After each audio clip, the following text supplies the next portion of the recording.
We talk a lot about how important it is for men to be allies for gender equality. But what does that really mean? What actually gets them involved in a way that's meaningful and, well, sticks? We're about to dive into this incredible paper by Moser, Siegel, and Wiley that digs into the psychology of what truly drives men to engage with feminism. So, let's just start with the big question that really frames this whole explainer. What actually motivates men to become allies? We're not just talking about showing up for one event or posting something online. We're talking about fostering a real commitment, one that's consistent, effective, and totally sincere. And look, that's not always easy, because while having men involved is absolutely vital, the path to allyship is, well, it's full of some pretty big psychological hurdles. So before we can even talk about building a solution, we first have to get a handle on the problem. This list really just lays it all out, doesn't it? On one hand, you've got men who are just genuinely unaware of how deep inequality runs. Others might feel like it's not their fight, not their place to speak up. And then there's that huge one, the zero-sum game. This fear that if women gain something, men must be losing something. On top of all that, you've got these intense social pressures, like the fear of not being manly enough, the stigma that can come with being called a feminist man, and this really interesting one that a lot of men completely underestimate how many of their peers actually want equality too. Okay, so to make sure we're all working from the same playbook here, the paper uses this foundational definition from the incredible bell hooks. Feminism isn't about blaming men. It's a movement to end sexism, sexist exploitation, and oppression. Getting this clear is absolutely crucial for everything we're about to talk about. So, how do we get past all those barriers we just saw? Well, the paper argues that we need to totally rethink our approach. It's not about the amount of motivation a person has, it's about the quality of that motivation.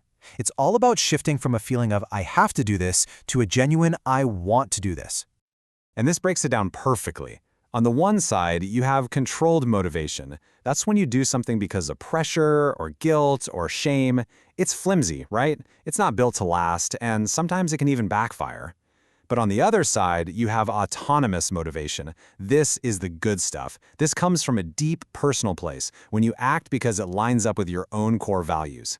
That's the goal, because that's what creates allies who are reliable, effective, and in it for the long haul. Okay, so how do we grow that better kind of motivation? This is where the paper brings in a really powerful psychological framework called self-determination theory, or SDT for short. The big idea behind SDT is that all of us, as humans, are driven by three basic psychological needs. And when an activity, any activity, meets those needs, we become genuinely, authentically motivated to do it. And this is where it gets really practical and exciting. SDT basically gives us a roadmap with three psychological keys that act like an engine, the engine for creating that deep, want-to motivation for allyship. All right, key number one is autonomy. This is simply the need to feel like you're in the driver's seat of your own life. For an ally, this means they're engaging not because someone shamed them into it, but because they've freely chosen to, and it connects with who they are and what they believe in. Second up, we have relatedness. This is all about our need to feel connected, to feel like we belong to a community. For men stepping into feminism, this means being able to build real, meaningful connections with other feminists and male allies without being afraid they'll be pushed away. And the third and final key is competence. This is the need to feel like you can actually make a difference, that you're effective. It's not enough to just want to help. You need to feel like you have the skills and the know-how to actually contribute in a good way. Okay, so we've got the theory down: autonomy, relatedness, and competence. Now for the really cool part. How do we actually put this stuff into practice? The paper lays out specific, actionable strategies for feeding each one of these psychological needs. So to build that sense of autonomy, that personal choice, we can start by framing feminism as something that also benefits men. For example, by freeing them from super restrictive masculine stereotypes. Another great strategy is to connect feminist goals to values that most people, including men, already have, like fairness and equality. And finally, creating spaces where men can talk and learn without judgment allows them to come to the decision to be an ally on their own terms. Now for relatedness, that feeling of belonging. A huge part of this is just correcting the record.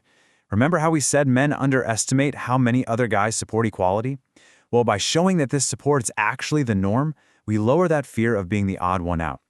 At the same time, we have to actively challenge those negative stereotypes, and really importantly, create chances for men to have positive, real-world interactions with feminists so they can feel welcomed.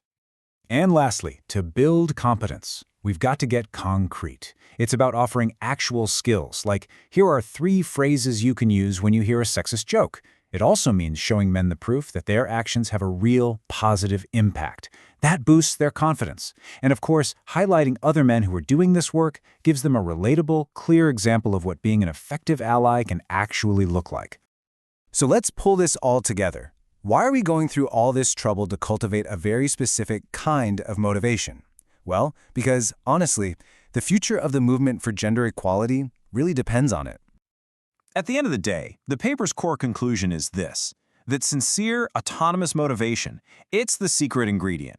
It's what creates allies who don't just show up when it's convenient. It creates allies who stick around through challenges, who are open to learning and growing, and who become true partners in the tough, long-term work of building a more just world for everyone. And that really leaves us with a final and I think really empowering question. Now that we know these psychological needs for autonomy, relatedness, and competence are the keys to unlocking this, how can all of us, in our own lives, in our workplaces, with our friends, and our communities, how can we start building environments that don't just demand allyship, but actually genuinely inspire it?